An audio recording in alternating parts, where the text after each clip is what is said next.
हिंदी में यूपीएससी की तैयारी से संबंधित प्रोग्राम्स को देखने के लिए सब्सक्राइब करें स्टडी IQIAS हिंदी। नमस्कार साथियों, मैं कुणाल आप सभी का स्टडी IQIAS हिंदी पे स्वागत करता हूं। अब हमारे देश में स्कूल के बच्चे नकल करके अपने पेपर लिख पाएंगे और देखने वाली बात यह है कि ये पूरा काम टीचर्स के सामने होगा और लीगल इसको माना जाएगा। हाँ, पहले ऐसा कहा जाता था कि नकल के लिए भी अकल की ज़रूरत होती है। अब दरअसल हमारी प्रशासन यही देखना चाहता है कि किस बच्चे में कितनी अकल है, वो नकल करके हमें बताए। क्या इससे बच्चों का भविष्य खतरे में है और कुछ बड़े नकारात्मक परिणाम हमें देखने को मिलेंगे? इन सभी पहलुओं पर करेंगे हम विचार।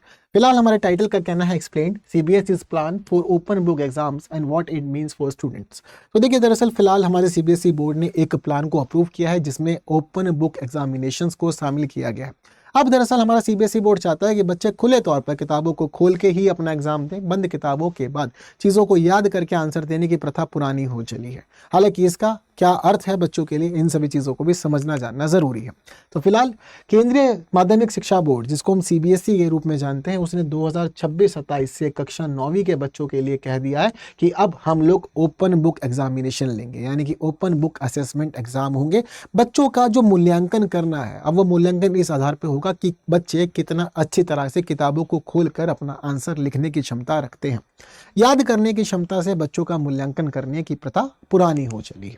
तो फिलहाल शुरुआत में इसको क्लास 9th के बच्चों के लिए माना जा रहा है कि शुरू किया जाएगा। हालांकि ये भी माना जा रहा है कि धीरे धीरे इसकी सफलता के आधार पर इसको सभी क्लासेस तक एक्सपेंड भी किया जाएगा। अब ये सारा काम क्यों हो रहा है? क्योंकि हमारे देश में शिक्षकों ने इसको बड़ा समर्थन दिया, एक मजबूत समर्थन मिला है शिक्षकों का। अभी एक पायलट प्रोजेक्ट किया था हमारे देश में CBSE ने, और CBSE के पायलट प्रोजेक्ट को काफी ज़्यादा सपोर्ट मिला। ये पायलट प्रोजेक्ट कब हुआ था? तो देखिए, 2023 में नवंबर-दिसंबर में पायलट प्रोजेक्ट हुआ था। इस दौरान 9वीं और 10वीं के स्टूडेंट्स के लिए इंग्लिश, मैथ्स और साइंस के सब्जेक्ट में कहा गया था कि आप किताबों को ओपन कीजिए और किताबों को ओपन करके अपने क्वेश्चन का आंसर लिखिए। वहीं इसके अलावा 11th और 12th में मैथमेटिक्स, इंग्लिश और साथ साथ जीव विज्ञान, इन 3 सब्जेक्ट्स में अनुमति दी गई थी। पायलट प्रोजेक्ट था तो टेस्ट किया गया था कि बच्चे कितने अच्छे से निखर के आते हैं और कितना अच्छा आंसर लिख पाते हैं। हालांकि इस पूरे के पूरे पायलट प्रयोग के दौरान ये देखा गया कि चीज़ें बहुत ज़्यादा अच्छी रही, पॉजिटिव रही, तो जिसके बाद चीज़ों को ये माना जा रहा है कि हम अच्छे रूप में आगे भी स्वीकार सकते हैं। इसी वजह से फिलहाल CBSE गवर्निंग बॉडी ने जून में मंजूरी देके ये कह दिया है कि आप अगले शैक्षणिक सत्र यानी कि 2026-27 से ओपन बुक असेसमेंट करवा सकते हैं या ओपन बुक एग्जामिनेशंस करा सकते हैं। वो भी अभी फिलहाल क्लास 9th के बच्चों के लिए, लेकिन धीरे धीरे इसको एक्सपेंशन की बात भी की जा रही है। क्या होता है ये ओपन बुक असेसमेंट या ओपन बुक एग्जाम? तो देखिए, सीधे तौर पर इसको हम कहते हैं नकल। जब कभी भी पहले ये सभी काम हुआ करता था तो फिर टीचर्स बच्चे के खिलाफ कार्रवाई करते थे, बच्चे का पेपर से सस्पेंड कर दिया जाता था और फिर उसके बाद उसके खिलाफ कार्रवाई होती थी, बच्चों को फेल कर दिया जाता था। लेकिन अब वही स्थिति में पता चल रही है कि अब सब चीज़ें लीगल हैं, यानी कि आप खुले तौर पर किताबों को, गाइड को रख सकते हैं और अपने क्वेश्चंस का आंसर लिख सकते हैं। तो आपको याद नहीं करना है, अब आप केवल किताबों को समझिए कि कहाँ पर क्या मिलेगा और कहाँ से आपको किस क्वेश्चन का आंसर देखना है, उसको अच्छे से व्यवस्थित रूप में लिखना है। अब ये आपकी ये क्षमता कार्य करेगी। तो वो याद करने वाली क्षमता को यहाँ पर इवेल्युएट नहीं किया जा रहा कि अब यहाँ पर ये इवेल्युएट किया जा रहा है कि आप कितने तार्किक हैं, कितने अच्छे से आप आंसर्स को खोज सकते हैं, कितने अच्छे से चैप्टर्स की समझ रखते हैं और वहाँ से आप आंसर को कितने अच्छी तरह से लिख सकते हैं देख देख कर। अब ये स्थिति समझी जा रही है। तो स्मृति परीक्षण नहीं करना है, ठीक है, स्मृति परीक्षण की समाप्ति हो गई है। ये देखा जाएगा कि नोट्स या अन्य सामग्री का उपयोग करके आप कितना अच्छा आंसर लिख सकते हैं। अब इसके माध्यम से बच्चों में क्या जानना चाहता है हमारा बोर्ड ये जानना चाहता है कि बच्चे कहाँ देखने हैं, ये चीजें समझना। यानी कि पहले हम कहा करते थे ना कि नकल भी करना हर किसी के बस की बात नहीं है, नकल के लिए भी अकल होनी चाहिए। तो अब CBSE भी देखना चाहता है कि भाई नकल के लिए कितने बच्चों में अकल है, तो उनको ये पता होना चाहिए कि ये देखना है बच्चों को कि किस क्वेश्चन का आंसर कहाँ मिलेगा, किस चैप्टर में होगा, किस पेज पे होगा, कितने बच्चे इन चीज़ों को समझते हैं, कितने बच्चे अपने स्टडी मटेरियल्स को समझते हैं कि भाई कहाँ कौन सा चैप्टर किस किस बारे में बातें करता है। इसके अलावा जो सामने उनके क्वेश्चन है, उस क्वेश्चन का वो आंसर किस तरह से लिखते हैं, ये सभी चीज़ें फिलहाल देखना चाहता है। विचारों को केवल दोहराने के बजाय प्रभावी ढंग से व्याख्या करने का तरीका यहाँ पर CBSE बोर्ड बच्चों में देखना चाहता है, समझना चाहता है, इसलिए काम कर रहा है। क्या होते हैं ओपन बुक एग्जामिनेशन के लाभ, यानी कि CBSE को क्या उम्मीद है कि बच्चों को इससे क्या क्या फायदा होगा और क्या क्या उनके जीवन में सुधार आएगा? तो फिलहाल ये जो कहानी है ये केवल भारत तक ही सीमित नहीं है, दुनिया में तमाम देश ऐसे हैं जो आज के समय में ओपन बुक एग्जामिनेशन करवा रहे हैं। इसकी सबसे पहली बात तो ये है कि बच्चे को रटने के फॉर्मूले पर फोकस नहीं किया जाता। दरअसल क्या होता है कि हम लोग जिस प्रकार से एग्जाम लेते थे ना, तो उसके अंदर बच्चों को एक रट्टू तोता बनाया जाता था, जिसमें बच्चे ना बार बार सेम लाइन को पढ़ते थे, सेम चीज़ों को पढ़ते और रटने पर फोकस करते थे कि बस मैं कितना रट पा रहा हूँ और मुझे जाकर के सब चीज़ें लिख देनी है। अब यहाँ ओपन बुक एग्जामिनेशन में रटने की विधि तो खत्म हो चुका है, कोई याद नहीं करना, रटना नहीं है, चीज़ों को पीछे बार बार रिपीट नहीं करना। अब आपको क्या करना है, अब आपको करनी है विचारों संबंधी तलाश। विचारों को संबंध देखने, विचारों को जोड़ना है, कहाँ कौन सा चैप्टर किस किस बारे में बातें करता है, समझना सब भी है आपको, समझना सब चीजें, बस कोई ऐसा करना है कि रटना नहीं है, याद नहीं करना है। तो ये पहला महत्वपूर्ण लाभ है कि भाई आपको रटने वाली विधि से मुक्ति मिल जाएगी, याद नहीं करना है अनावश्यक रूप से, चीजों को समझना है कि कौन सा चैप्टर किस किस विषयों पर बात करता है, क्या क्या बातें कर रहा है। इसके अलावा किताबों के सही पृष्ठ खोजने के लिए प्रेरित, तो वही नकल के लिए अकल होनी जरूरी है। तो अब कौन सा आंसर किस पेज पे होगा, कौन से चैप्टर में कौन सी बात कहाँ छुपी हुई है, वो चीज़ आपकी देखनी है। तनाव कम, तो बच्चों को स्ट्रेस होगा ही नहीं, पता है कि किताब खोल करके ही सारा आंसर देना। तो बच्चे जो पहले स्ट्रेस लिया करते थे, सुसाइड कर लिया करते थे, अब वो मामला नहीं रहेगा, बच्चों में तनाव कम रहेगा और कम तनाव लेकर के बच्चे इस एग्जामिनेशन को दे पाएंगे। इसके अलावा एक खास चीज़ इस एग्जाम की ये है कि इसका पास परसेंटेज ज़्यादा रहता है, यानी कि जो रटने वाली परीक्षा होती है हमारी, उसकी तुलना में ओपन बुक एग्जामिनेशन का पास परसेंटेज काफ़ी अच्छा है।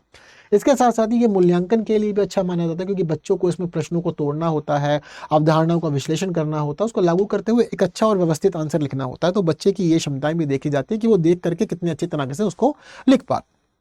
तो ये सारे के सारे लाभ माने जाते हैं कि ये ओपन बुक एग्जामिनेशंस के हैं, इसी वजह से बच्चों को फिलहाल इसके अकॉर्डिंग ही ढालना चाहिए और ओपन बुक एग्जाम ही बच्चों के लेने चाहिए। ये भी समझिए कि आज के समय में भारत में अभी हम लोगों ने शुरुआती तौर पर ये प्रयोग करने लगे हैं और नई नई चीज़ें शुरू हुई हैं। हालांकि स्कूल के अलावा कंपेयर करें तो हमारी यूनिवर्सिटी और ग्रेजुएशन के लेवल पे या पोस्ट ग्रेजुएशन के लेवल पे, यूनिवर्सिटी या कॉलेज के लेवल पे चीज़ें काफ़ी ज़्यादा आगे बढ़ी हैं ओपन बुक एग्जामिनेशन की। तो देखिए 2014 में सबसे पहले शुरू किया था हमारे स्कूल के अंदर ओपन टेक्स्ट बेस्ड असेसमेंट को लेना। तो 2014 में ओपन टेक्स्ट बेस्ड असेसमेंट के काम शुरू किया था हमारे बोर्ड्स ने, और क्लास 9th में उस समय हिंदी, इंग्लिश, मैथ, साइंस और सोशल साइंस के लिए शुरू किया था। क्लास 11th में इकोनॉमिक्स, जीव विज्ञान और साथ साथ भूगोल के लिए इसको शुरू किया गया था। ये देखा गया था कि शुरुआती तौर पर चीज़ें जो हैं वो कैसी कैसी हैं, क्या रिजल्ट आ रहा है और क्या रिजल्ट नहीं आ रहा है। और इन परीक्षाओं के लिए परीक्षा से 4 महीने पहले ही संदर्भ सामग्री, जिसको हम लोग स्कूल्स के अंदर सपोर्टिंग मटेरियल भी कहा करते थे, वो सपोर्टिंग मटेरियल जारी करने शुरू कर दिए थे। यानी कि आप सपोर्टिंग मटेरियल को देखिए, पढ़िए, क्वेश्चन वहीं से ही बनेंगे और वहीं से आपको आंसर देना है। तो शुरुआती तौर पर जो काम था वो कुछ इस प्रकार से किया गया था बोर्ड्स के द्वारा, लेकिन ये 2017-18 तक ही चला। उसके बाद 17-18 में इसको त्याग दिया गया, क्योंकि फिलहाल हमारे बोर्ड को ये लगा कि इसमें महत्वपूर्ण क्षमताओं को विकसित नहीं किया जा पा रहा है बच्चों के अंदर। और शुरुआती तौर पर यही सोचा गया था कि जो हम ये ओपन बुक असेसमेंट कर रहे हैं, इस असेसमेंट के तहत हम चाहते हैं कि बच्चों के अंदर महत्वपूर्ण क्षमताओं का विकास हो। देखो हमारा देश जुगाड़ू है, आप कुछ और सोचते हैं, बच्चे कुछ और सोचते हैं। आपने सोचा कि बच्चों में क्षमताएं विकसित होंगी, तर्क लगाएंगे, बच्चों से तो नकल कर सकते हैं, कहीं से भी नकल कर लेंगे, कैसे भी नकल कर लेंगे, कोई दिक्कत नहीं, कोई टेंशन नहीं है, नकल से पेपर हो ही जाएगा। अब मान लो कि किसी को खुद नहीं भी पता, तो एक दूसरे से पूछ लेते हैं, हाँ भाई कहाँ कौन से पेज पे मिलेगा आंसर, बता देते हैं इस वाले पेज पे वाला आंसर है, कर लो, ठीक है, काम शुरू। उसके बाद में कुछ तो मार्क्स मिलेंगे, पास परसेंटेज तो अच्छा हो जाएगा, बाकी चीज़ें अच्छी हो या ना हो। तो महत्वपूर्ण क्षमताओं का विकास करने में असफल रहा, जिसकी वजह से फिर बाद में त्याग दिया गया। हालांकि स्कूल के लेवल के कंपैरेटिवली हम ये देखते हैं कि हमारे जो यूनिवर्सिटीज़ हैं या जो हमारे कॉलेजेस हैं, वहाँ पर ओपन बुक एग्जामिनेशन अधिक लोकप्रिय रहा। क्यों रहा लोकप्रिय? क्योंकि दरअसल हमारे देश में, ये समझिए कि पूरी दुनिया की ही एक बीमारी थी, वो थी कोविड। तो जिस समय कोविड महामारी आई, तो कोविड महामारी के दौरान ये प्रश्न आया कि भाई अब बच्चों के एग्जाम कैसे लिए जाए। अगर एग्जाम नहीं लिया जाए तो क्या बच्चों को ऐसे ही पास कर दिया जाए, या फिर बच्चों के 1 साल, 2 साल, 1.5 साल खराब किए जाए, जब तक कोविड ना जाए तब तक परीक्षा ना ली जाए।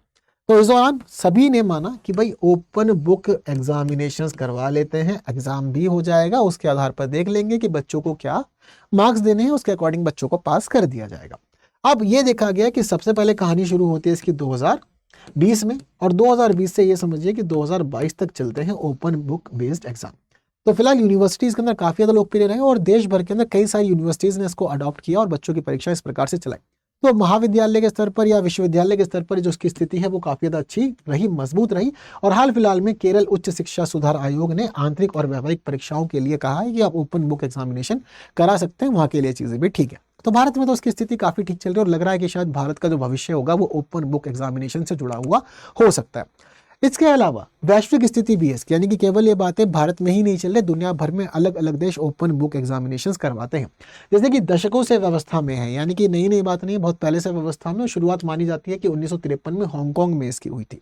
तब से दुनिया के अलग अलग लोग इसको अलग अलग नामों से, अलग अलग रूपों में समझते जानते आ रहे हैं और ओपन बुक एग्जामिनेशन कई देशों में लोकप्रिय भी हुए।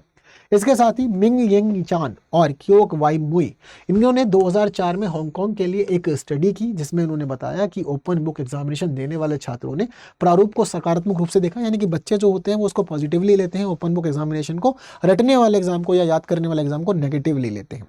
इसके अलावा तैयारी जो होती है तो बच्चों की सतही तौर पे होती है, कि बच्चे बस ये समझते हैं कि चैप्टर्स में क्या क्या है, कैसा कैसा है, क्या क्या मौजूद है, जिसके आधार पर ही वो बाद में आराम से अपना आंसर दे पाते हैं, ज़्यादा स्ट्रेस भी उनको नहीं रहता। तो ज़्यादातर स्टूडेंट्स के अंदर ओपन बुक एग्जामिनेशन के लिए पॉजिटिव ही अप्रोच देखी गई, जिसकी वजह से ये काफ़ी ज़्यादा लोकप्रिय बना हुआ है हांगकांग के अंदर। हालांकि अमेरिका ने और ब्रिटेन ने, इन्होंने भी 1951 में और 1978 के बीच इन सभी चीज़ों को स्वीकारा और अपने देश की अलग अलग परीक्षाओं में ओपन बुक एग्जामिनेशन को लागू करने का कार्य किया। बट फिर भी आज भी हमें यह पता चलता है कि शुरुआती प्रयोग अच्छे रहे हैं इसके उच्च स्तरीय स्कूली परीक्षाओं के अंदर, फिर भी इसका परसेंटेज कम रहा है। आज भी ये दुर्लभ ही है और कम ही देखने को हमें मिलता है। तो प्रयोग अच्छे रहे बट फिर भी यह भी उच्च स्तरीय स्कूली परीक्षाओं में कम ही देखने को मिलता है। और कोविड महामारी ने इस स्थिति को परिवर्तन दिया। केवल भारत में ही नहीं, दुनिया भर में, और दुनिया भर के अंदर तमाम देशों ने ओपन बुक एग्जामिनेशंस को अडॉप्ट भी किया उस समय, और लागू करते हुए बच्चों की परीक्षाएं भी बहुत ली। तो भारत में भी है, विश्व स्तर पर भी है, और बच्चों की स्थिति एक परिवर्तित रूप में हमें यहाँ देखने को मिल रही है। इसके अलावा अब ये प्रश्न उठता है कि क्या ओपन बुक एग्जामिनेशन को लेना हमारी स्थिति में ठीक है या फिर कुछ ना कुछ गड़बड़ वाली बात है। ये स्थितियां भी समझने वाली होती है यहाँ पर। अब ओपन बुक एग्जामिनेशन हम लोग ले तो रहे हैं, सभी चीजें हम लोग करवा तो रहे हैं, बट क्या ओपन बुक एग्जामिनेशन को लेना सभी मामलों में सही है? क्या यहाँ पर कुछ भी गड़बड़ नहीं है? या फिर जो चीजें हम लोग करना चाहते हैं क्या वो सभी चीजें हम लोग को मिलेंगी या नहीं मिलेंगी? ये भी बातें अब सोचने वाली है। जैसे कि ओपन बुक एग्जामिनेशन के तहत अब हमें पता चल रहा है कि चीजें बदल गई हैं बहुत ज्यादा। हमें यह पता चलता है कि पहले हम लोग जिस चीज़ों को देखा करते थे वो हुआ करती थी हमारी याद करने वाली परीक्षा, यानी कि हम ये देखते थे कि बच्चे ने कितना अच्छे से पढ़ा, कितने अच्छे से समझा, और वो पिछले अपने अध्ययन के आधार पर, अपनी पढ़ाई के आधार पर कितने अच्छे से खुद को एग्जामिनेशन में प्रेजेंट कर पा रहा है। हालांकि बच्चों पर दबाव भी हुआ करता था, तनाव भी हुआ करता था, लेकिन उस दौरान बच्चों की क्षमताएं खुल के निखर के आती थी, और जिसकी बौद्धिक क्षमताएं अच्छी हुआ करती थी उसको अच्छे परसेंटेज, जिसकी बौद्धिक क्षमताएं कम हुआ करती थी याद करने के मामले में, समझने के मामले में, उसको कम परसेंटेज मिला करते थे। अब ओपन बुक में क्या है कि सारा मामला जो है वो आपकी खुली किताब पर है। अब इसको हम लोग साधारण भाषा में इतना भी कह सकते हैं कि आपको नकल करनी है, और जो जितना अच्छा नकलची है वो उतना अच्छे मार्क्स लेके आ सकता है। पर इससे ओवरऑल हमें यह पता चलता है कि क्या बच्चे का जो मस्तिष्क है क्या वो विकसित हो पाएगा, उसके मस्तिष्क पे क्या प्रभाव पड़ेगा, उसकी क्षमताओं पर क्या प्रभाव पड़ेगा, क्या वो देश के लिए एक अच्छा भविष्य संभाल सकता है, क्या वो देश के एक बच्चे भविष्य में एक अच्छा होनहार व्यक्ति बनेगा। अगर मान लीजिए आपने स्कूल के लेवल पे ओपन बुक करवा भी लिया तो उसके बाद की जो चुनौतियां हैं वो चुनौतियां तो दिक्कत वाली है, और वहां तो आपको याद करना पड़ेगा। जब स्कूली लेवल पे आपको याद नहीं हो पा रही हैं चीज़ें या नहीं समझ पा रहे हो तो फिर आगे कैसे आप काम करोगे, क्योंकि स्कूल से निकल जाने के बाद सब कुछ खत्म नहीं हो जाता, उसके बाद भी जीवन है, और उसके बाद का जीवन अधिक चुनौतियों से भरा हुआ है, और उन सभी चुनौतियों का भी तो सामना आपको करना पड़ेगा। तो चुनौतियां अधिक हैं। फिलहाल लास्ट में हम लोग एक क्वेश्चन ये रख सकते हैं कि आप लोग को क्या लगता है, ओपन बुक एग्जामिनेशन शुरू करने से अधिक लाभ होंगे या फिर अधिक नुकसान होंगे? क्या लगता है आप लोग को? ये वाली बात आप लोग मुझे कमेंट में जरूर बताइएगा। और इसके साथ ही एक इजी सा क्वेश्चन आप लोग की स्क्रीन पे है, उस आंसर को भी आप लोग कमेंट में बता के जरूर जाइएगा। इसके अलावा मैं आप लोगों को एक इंपॉर्टेंट इन्फॉर्मेशन ये बताना चाहता हूँ कि अगर आप लोग द हिंदू न्यूज़पेपर का एक अच्छा एनालिसिस ढूंढ रहे हैं हिंदी भाषा में, तो द हिंदू का एक अच्छा एनालिसिस हिंदी में आपको मिलेगा स्टडी IQ IAS हिंदी पे, रोज सुबह 9 बजे, जहां आप हमारे साथ जुड़ सकते हैं। यहाँ इन एनालिसिस के अंदर आपको न्यूज़ का एनालिसिस भी कराया जाता है, एडिटोरियल एनालिसिस भी कराया जाता है, रोज सुबह 9 बजे होता है। तो जरूर से जुड़िए, पढ़िए, अच्छे से तैयारी कीजिए। इसके साथ ही स्टडी IQ की तरफ से एक इंपॉर्टेंट इन्फॉर्मेशन आप लोग के लिए ये है कि भाई फिलहाल स्टडी IQ में चल रही है 47% ऑफ की सेल। स्टडी IQ का आप कोई भी कोर्स लेते हैं तो आपको 47% ऑफ मिल रहा है, जस्ट बिकॉज हमारा इंडिपेंडेंस डे आ गया है। तो परसों है इंडिपेंडेंस डे, आज हो चुकी है 13 अगस्त, समय बहुत कम है, 15 अगस्त तक के लिए ऑफर वैलिड है। तो बिल्कुल ज्वाइन कीजिए और अच्छे से अपनी तैयारी को कीजिए। लेकिन ये ऑफर का लाभ आपको मिल सकता है कोड से, और वो कोड है KL Live। अगर आप KL Live कोड यूज करेंगे तभी आपके लिए फायदा, अदरवाइज आपके लिए गड़बड़ इसमें रहेंगी। बाकी आप लोग मेरे साथ जुड़ सकते हैं टेलीग्राम पे, इंस्टाग्राम पे, फेसबुक पे और एक्स पे, हर प्लेटफॉर्म आप लोग के लिए अवेलेबल है। और आप लोग QR कोड को स्कैन कर सकते हैं हमारे टेलीग्राम चैनल पे जुड़ने के लिए, जहां हम फाइल्स भी शेयर करते हैं, हमारा डिस्कशन भी यहीं पे होता है। तो बस आज की क्लास में इतना ही, जितनी महत्वपूर्ण बातें की जानी थी वो हो गई है, बाकी की बातें आने वाली क्लासेस में करेंगे। बट फिलहाल वीडियोस को कीजिए शेयर, और जिन्होंने अब तक लाइक नहीं किया लाइक भी कर दीजिएगा, अपने व्यूज कॉमेंट में बताए बिना नहीं जाइएगा। थैंक यू सो मच, जय हिंद। स्टडी IQ IAS, आपका सिलेक्शन हमारा मिशन।